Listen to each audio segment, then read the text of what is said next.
ఈరోజు దేవుడు చెప్తున్నాడు, ఈ రీల్ నీకోసమే, ఈ వీడియో నీకోసమే. ఈ సమయాన్ని రాసిపెట్టుకో, ఈ సమయాన్ని రాసిపెట్టుకో, ఈ టైంని రాసిపెట్టుకో.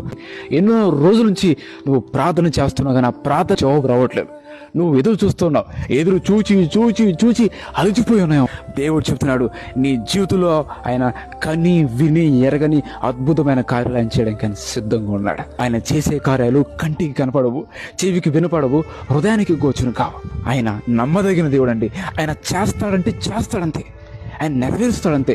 నీ విశ్వాసాన్ని వెనక్కి వెళ్లకుండా, లోతు బారిలాగా వెనక్కి వెళ్లకుండా, నీ ముందల ఎలాంటి గొలియాతు లాంటి వ్యక్తులున్నా, అది జాబ్ పర్పస్ అయినా, అది కెరీర్ పర్పస్ అయినా, నీ జీవితంలో వివాహం పర్పస్ అయినా, నేను పాపాన్ని జయించలేకపోతున్నాను, లోకంలోకి వెళ్ళిపోతున్నాను, నేను దీన్ని ఓవర్కమ్ చేయలేకపోతున్నాను, ఆ పరిస్థితిని సరే, నీ ముందల ఎలాంటి గొలియాతులున్నా సరే, ఆ గొలియాతును ఓడించి జయించి నీకు జయమిచ్చే సర్వశక్తిగా దేవుడు ఉన్నాడు. ఈ రోజున ఆ దేవుడు చెప్తున్నాడు, ఈ సమయాన్ని రాసి పెట్టుకో,